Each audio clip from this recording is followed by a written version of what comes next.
जय भीम, जय भारत, जय संविधान। आज यहाँ ढासा गांव में संत कबीरदास जयंती बनाई गई है और हमारे राजेंद्र कटारिया जी हमारे सामने हैं। मैं बात करना चाहूँगा जी, कब से बना रहे हैं आप संत कबीरदास जयंती? दूसरा साल। क्या विचारधारा है कि समाज को क्या संदेश देना चाहते हैं? समाज को भी इन्होंने समाज सुधारक रहे कि हमारे सबसे पहले गुरु रहे रविदास जी और कबीर जी, तो हमने इनके विचारों को थोड़ा अच्छा लगा है। हम सत्संग सुन के हमारी पार्टी आती है और ये आज भी आए हुए हैं। तो गुरु जी ने हमारे को समाज के उससे बहुत अच्छा रास्ता दिखाया, तो हमको इसके प्रेरणा लेके इस बहाने उनके नाम से धर्म भी हो जाएगा और उनके नाम से ये भंडारे का आयोजन किया। सिर्फ भंडारा है या संत कबीर जी के इतने अच्छे दोहे हैं, क्या हम समाज में उनके ऊपर अमल कर पाते हैं, हम या हमारे लोग? नहीं, वो तो नहीं कर पाए। ये क्या कारण है, क्या मूल कारण है कि हम जो जिस हम ऐसे समाज से आते हैं जिसने दुनिया को जीवन दिया और इन पे अच्छी खासी मतलब जीवन शैली हो सकती है, लेकिन फिर भी हम कमज़ोर पड़ जाते हैं, हम और हमारे लोग? देखो जी, कुछ हमारे समाज की आपस में भी थोड़ा सा वो होता है और कुछ वो नहीं कर सकते, थोड़ा सा हमारे पास पैसे की मतलब हर तरीके से हम पिछड़े हुए। तो क्या हम हमेशा पिछड़े रहेंगे या कभी आगे जाने की कोशिश करेंगे? साहब ऐसे देखिए, संत कबीरदास जी के इतने अच्छे दोहे हैं। आज मेरे को एक दोहा उनका सुनने में आया, पानी जो है, जल एक ही है, बर्तन बदल जाता है, पात्र बदल जाता है, तो सोच का फर्क है। क्या कहेंगे इस तरफ?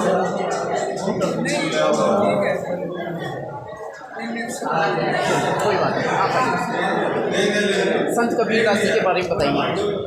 जी, संत कबीरदास जी के बारे में सभी जानते हैं कि हमारे महापुरुष हैं। सत्संग के प्रति ज़्यादा हमारे जोड़ने के लिए प्रवृत्त करते थे।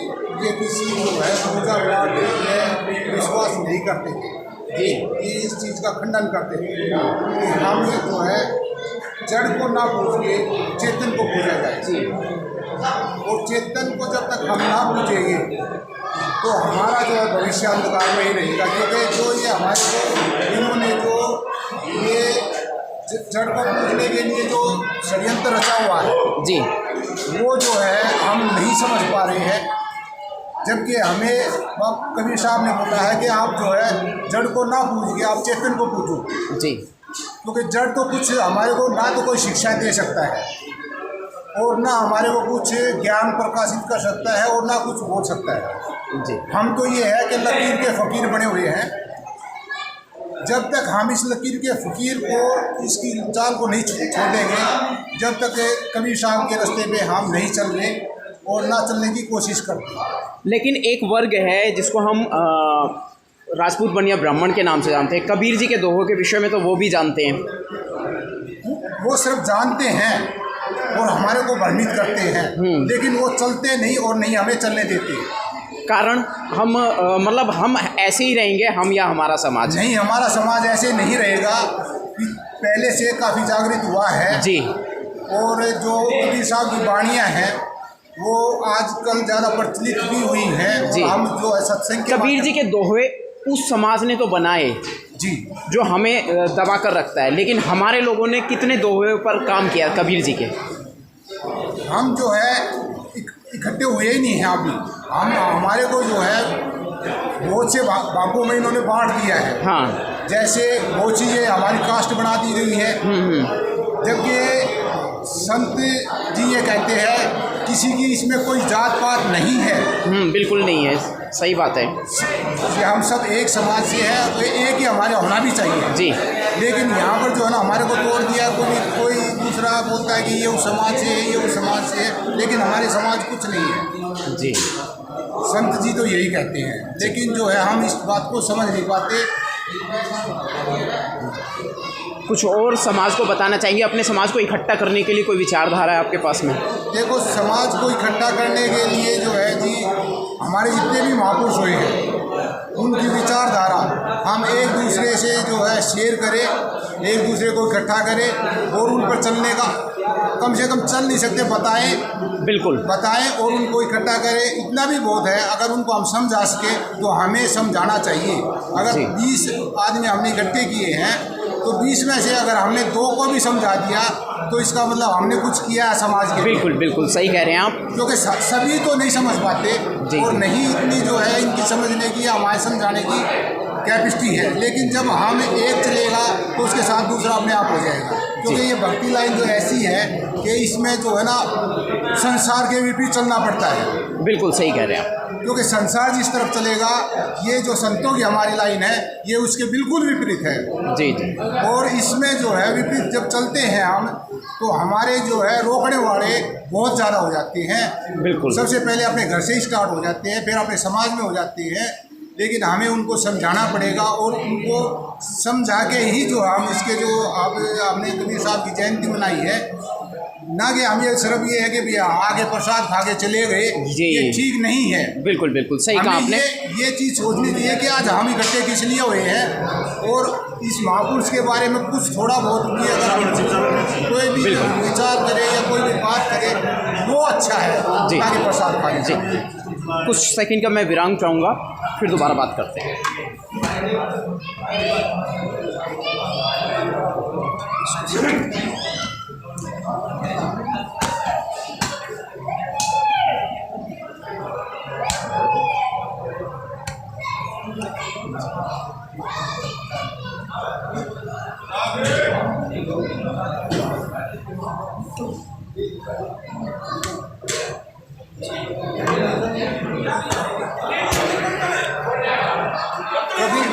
आपके परिचय के साथ में मैं, जैसे कि आपसे बहुत अच्छी बात हुई है, आपने बताया कि जन जागरण की कमी है हमारे समाज में। हमारे समाज से बहुत अच्छे संत हुए जिनकी वाणी अमृत समान है, अमृत भी उनके आगे फीका पड़ जाएगा, ये सबसे बड़ी बात है। और दूसरी बात है, हम बहुत पिछड़े हुए समाज से हैं जिसको आज भी दबाया जाता है, जिसका शोषण आज भी होता है। ऐसे में आपने बहुत अच्छी बात कही है कि भाई हम आज भी कमज़ोर हैं, लेकिन अब कबीर जी के दोहों को हम आपस में एक दूसरे से शेयर करें तो हमें, आपने बताया कि ये लगेगा कि हमने समाज के लिए कुछ काम किया है। तो इस आपके परिचय के साथ में मैं ये जानना चाहूँगा। मैं धनराज सिंह ईसापुर से जी, कुछ मैं 2 अभी बोलना चाहूँगा जो ज़रूर बोलिए, पर बोलिए, समाज के लिए बहुत उपयोगी है। चलती चक्की देखकर हुए कबीरा उदास, 2 पाटन के बीच में साबुत बचा न कोई। जी,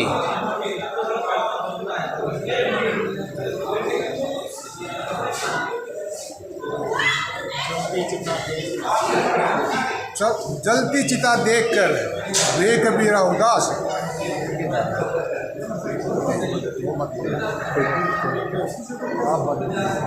जी,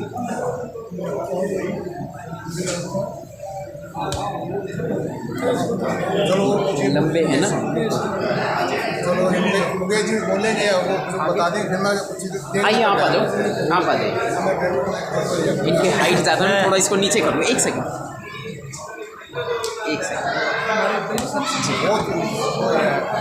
हमारे दूसरे साथी हमारे साथ में यहाँ मौजूद हैं, ढासा मुकेश कटारिया ईसापुर। जी, बताएं सर। आप संत कबीर जी के पक्के, मतलब उनके राह पे चलने वाले लग रहे हैं। जी, पहले दुनिया में थे, संता की बात सुनिए, संता की सुनाइए। जी, इनके सत्संग, इनके विचार, इनके वाणी हमें अच्छी लगी, इसलिए हमने जी। संत कबीर जी के कुछ दोहे बताना चाहोगे? माया मरी न मन मरा, मर गया शरीर, आशा तृष्णा ना मरी, कह गए संत कबीर। जी, बड़ा हुआ सो क्या हुआ, जैसे पेड़ खजूर, पंछी को छाया नहीं, फल लागे आदि जी। बड़े बड़ाई ना करे, बड़े ना बोले बोल, हीरा मोती कब का हमारा लाख टके का मोल। सही बात। बड़े बड़े तो बहुत हुए, छोटा हुए ना कोई, जो संत शरण में आ गया वो सबसे बड़ा हुए। जैसा कि अभी हमारे एक भाई साहब हैं, उन्होंने बताया था कि पाखंड जैसी, भगवान जैसी कोई बात इन्होंने नहीं करी संत कबीर जी ने। क्या कहेंगे इस विषय में? माड़ा फेरे हरी बोलना, माड़ा फेरे हरी मिले, माड़ा फेरे हरी मिले तो मैं पूछूं पहाड़, पहाड़ों पर पत्थर पूजे हरी मिले हरी मिले तो में पहाड़ है इससे घर की चक्की बनी पीस का ये संसार। सही बात, बिल्कुल सही।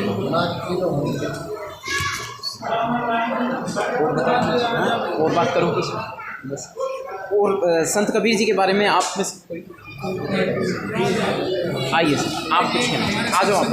जी जी बोलिए सर, आप बोलिए। मेरा नाम वासिम लाल हसन है। जी संत कबीर साहब ने जो सत्संग का संचालन कबीर साहब ने चलाया था पहले, सत्संग नहीं होते थे।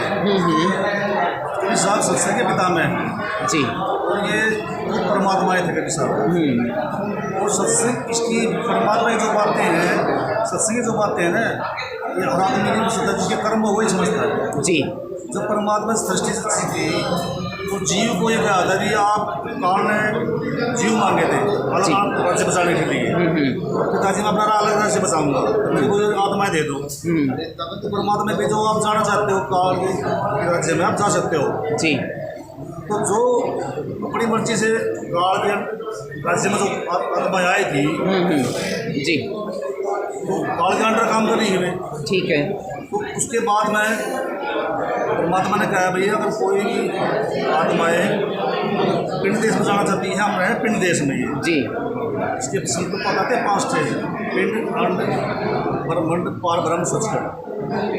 आत्मा सत्संग की वासी है, लेकिन जब ये पिंड देश में आई है तो सत्संग को भूल गई है। तो संतों ने ये सत्संग का जो संचालक कराया ना, जीव आत्मा को इकट्ठा किया, सत्संग किया अपना, उन्होंने उसको समझा सत्संग जी। अब भाई आप ये आत्मा नहीं हो, शरीर में आत्मा हो, आप सत्संग के वासी हो। तो सत्संग का तो ये जो शामिल होना ये कर्म की चीज़ है। जो आत्माएं परमात्मा की भेजी हुई है ना यहाँ पे, वो उस लेन में लगाए हैं। तो सबका क्यों नहीं मिलता? ये परमात्मा से मिलना चाहते हैं ना, बिल्कुल क्यों नहीं मिल सकते? सही बात। जो इस लेन में छोड़ेगा और वही चीज़ है जिसके कर्म में हो वही चीज़ मिलेगी। किसी को मतलब कर्म अच्छे ज़्यादा है, किसी का खराब ज़्यादा, ऐसे चलिए, आपका शुभ नाम? राज सिंह। आप सर बोलो और बोलोगे? जी बताओ। देखिए साहब कहते हैं सत्संग की आधी घड़ी तब के भ्रष्टाचार तो भी बराबर ना हो सुखदेव किया भी सर। जी सुखदेव जी बारे और तब की सत्संग की तो आधी घड़ी में मिल जाएगी ना, तो आदमी का बेड़ा पार हो सकता है। सही बात। पहले अब जो है ना कलयुग की केवल नाम धारा सुमर सुमर में उतरो पारा। जी कलयुग के अंदर से परमात्मा का नाम पा सकता था नहीं। इस समय में पूजा पाठ से और तत्व से कुछ नहीं होना। बिल्कुल सही बात। संतों की वाणी है, संतों नहीं करेंगे। सही कह रहे हैं आप।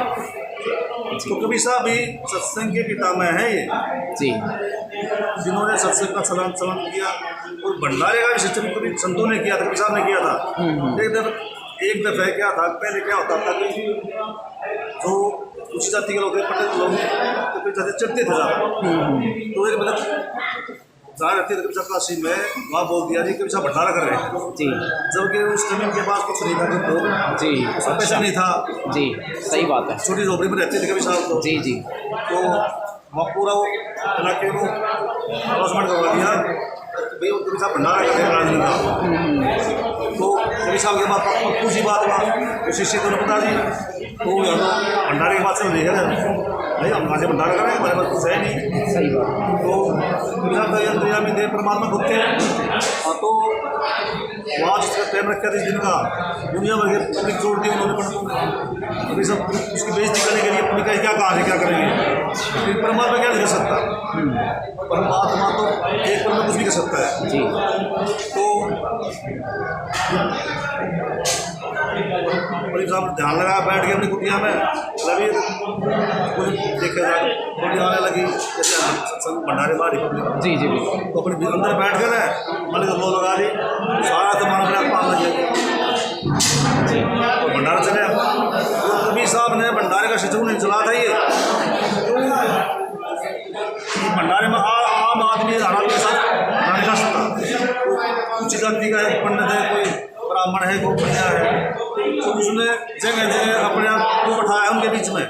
जी जहाँ देखा कभी साहब बैठे मिला है, जब उनकी आँख खुली है, ये तो छोटी मोटी हस्ती नहीं है साहब, तो कभी साहब तो जैसे थे। ठीक। तो कबीर साहब का परिचय दिया है कि उन्होंने भंडारे की शुरुआत कैसे की थी, और जब विरोधी ताकतों ने ये चाहा कि उनका अपमान हो तो लाज रख ली, भंडारा चलता रहा लगातार, आज भी चल रहा है। ठीक है सर, आप आइए। मैं अब है ना इस पे जो अगली बात रखूँगा, पहले आपसे बात हो जाए, थोड़ा सा परिचय हो जाए, इसके बाद में मैं जो अगली बात की आगे हमारी क्या प्लानिंग है। संत कबीर जी की वाणी हम जन जन तक, जैसे हमें पता है कि हमारे को खुद को ज्ञान नहीं है, हमारे लोगों को, जो आप जैसे इतने एक्टिव लोग हैं, कहीं ना कहीं हम कमज़ोर हैं, हमें पूरा ज्ञान नहीं है, तो हम उसको आगे कैसे इस विचारधारा के अंतर्गत घर घर तक जन जन तक पहुँचाएँ।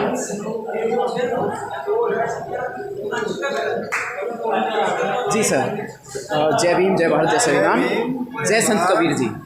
जी कबीर जी और आज हम पहली बार यहीं से ढासा गाँव के अंदर आए जी। कबीर जयंती के उसमें कितने भी संत बताकर भगवान बुद्ध आकार में, उसके बाद रविदास, संत कबीरदास, श्री महाप्रभु, गोविंदराव जी, जोगीराव फुल्ले, माध्य शास्त्री भाई फुल्ले जी, बाबा साहब, संत गाडगे जी, साहू जी महाराज, उन्होंने तो समाज को करने के लिए जितने भी प्रोग्राम चलाए हैं उसको हमें अमल करना चाहिए। ठीक है, जो भगवान बुद्ध ने उसके रविदास कबीरदास ने विश्वास में चूट करके, उसके बाद ज्योतिराव फुले जी ने अपनी पत्नी को जिस तरह पढ़ाया, दूर है शिक्षा आई, उसमें जागृति आई। ठीक है जी, बाबा साहब, मतलब हमारे समाज के संत महापुरुषों ने अब तक जो भी काम किए हैं वो समाज उपयोगी रहे हैं, फिर भी हम और हमारे लोग इतना जानते हुए भूल जाते हैं, कमज़ोर भी हैं, शोषित भी हैं, पीड़ित भी हैं। बहुत कम लोग हैं जो हमारे लोग एक्टिव हैं या थोड़ी सी अच्छी पोजीशन में हैं।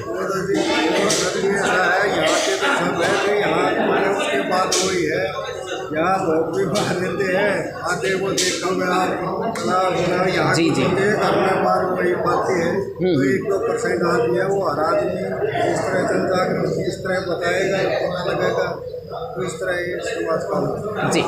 अब आगे क्या विचारधारा है कि हम कबीर जी की अमृतवाणी घर घर कैसे पहुँचाएँ। ब्राह्मणों तो उन्होंने तो इस पर बिजनेस भी कर लिया, बनुवादी लोगों ने उनके दोहों पे एल्बम निकाल ली, म्यूज़िक एल्बम निकाल ली, फिल्में बना ली और पैसे कमा लिए, लेकिन हम लोग आज भी वही हैं, हम अपने कबीर जी की वाणी को पूरे ढंग से नहीं जानते हैं। तो घर घर तक जन जन तक पहुंचाने के लिए, जैसे आपने आज एक कार्यक्रम करा, यहाँ पे 2 दिन से लगातार कार्यक्रम चल रहा है ढासा में, तो आज भंडारा भी रहा, इसमें लोग भी इकट्ठा हुए। क्या कबीर जी की वाणी को सुनी लोगों ने जिस हिसाब से भंडारे का आनंद लिया, इस हिसाब से भंडारा का तो आनंद लेते हैं, जितनी तो शिक्षा जाकर के जाएगी ना, उससे अपने आप आ जाएगी। सबसे पहले शिक्षा की जाकर के जी, जो शिक्षित होगा, कबीर न पटेगा, रैदास न पटेगा, भगवान बुद्ध न पटेगा, ज्योतिराव न पटेगा, माता सावित्री बाई फुले न, साहू जी महाराज न पटेगा, संत गाडगे न पटेगा, जितने भी महापुरुष हुए वो सबको पटेगा, उससे विचार है। जी जी, मैं यही जानना चाह रहा हूँ ना सर, मनुवादी तो क्या करते हैं, रामायण भी घर घर तक पहुँचा रहे हैं, गीता भी, हर चीज़ का ज्ञान है, अनपढ़ से लेकर पढ़े लिखे को, बच्चे से लेकर बूढ़े को, सबको पता है, हमारे को भी और उनको भी, लेकिन हमारे महापुरुषों की वाणी घर घर तक नहीं पहुंच पा रही है। इसके लिए क्या हमारी कोई प्लानिंग है कि हम कोई ऐसा काम करें, जैसे अशोक ज्ञानी जी हैं, उन्होंने एक बीड़ा उठाया और उन्होंने करके भी दिखाया, खेल जगत में, गीत संगीत में और राजनीति में भी सक्रिय, संविधान 40 लिखी। इस तरीके से हमारे लोग क्या कर रहे हैं? जो अशोक ज्ञानी बताया, उन्होंने वाल्मीकि टाइगर नाम से क्रिकेट जी जी, हाँ, बच्चों को मौका दिया, हाँ, बच्चों का मौका दिया, और ये बाबा साहब के ऊपर 40 लिखा जी, उन्होंने निःशुल्क शिक्षा ऑनलाइन रेगुलर कर रहे हैं, वो सब चीज़ वाल्मीकि पाठशाला, जो बोलना हो वो बोल देते। जी जी, को कितना बताया, अशोक ज्ञानी दाप नहीं मानते, जी जी जी, सच्चाई करते, जी जी, अंधविश्वास पर चोट पड़ती है, जी जी, अशोक ज्ञानी का नाम है। जी बिल्कुल सही कह रहे हैं आप। तो सर अब हमारे लोगों की, जैसे अभी यहाँ पे हमारे बीच में जिक्र हो गया कई बार कि हम लोग कहीं ना कहीं कमज़ोर हैं, तो घर घर तक वाणी पहुँचाने के लिए क्या कर रहे हैं? कुछ प्लानिंग है अशोक ज्ञानी जी जैसी, चाहे ऑनलाइन करें, चाहे हम सभाएँ जुटाएँ? सभाएं भी करनी पड़ेगी और आदमी को समझाना पड़ेगा, जाना पड़ेगा। एकदम हमारे समाज को समझ में इस तरह तो रखे हमारी जातियाँ 6,743 में बात जी, करा के, जी, ठीक है, इसलिए आदमी बटे रहते हैं, जी। इसलिए एकजुट न होने। जी, एक बात और मैं रख सकता हूँ आपसे व्यक्तिगत तौर पे, हालांकि मीडिया में बात कर रहे हैं हम इस समय। एक जज साहब हैं जो यूपी के जज हैं हाई कोर्ट के, उनके किस्से अक्सर सोशल मीडिया पे, यूट्यूब चैनल पे, फेसबुक पे, ट्विटर पे देखने को मिलते हैं। वो छोटी छोटी क्लिप उनकी दिखाते रहते हैं जजमेंट की, कि जज में कोर्ट में क्या हो रहा है। और अभी उन्होंने एक आदिवासी का केस सुनने से साफ इनकार कर दिया, मतलब उसमें वकील को पढ़ना झेलनी पड़ी। जी, अच्छा, चलिए, बहुत बहुत शुक्रिया, बहुत बहुत साधुवाद कि हमारे लोग डरते हैं, बुरा मत मानिएगा सर, लेकिन डरते हैं, लेकिन हम बात रखते हैं वो जो समाज के हक में हो। 6,743 जातियों का शोषण आज भी बंद नहीं हुआ, हो रहा है, हर जगह हो रहा है, हर स्तर पर। ठीक है सर, थैंक यू।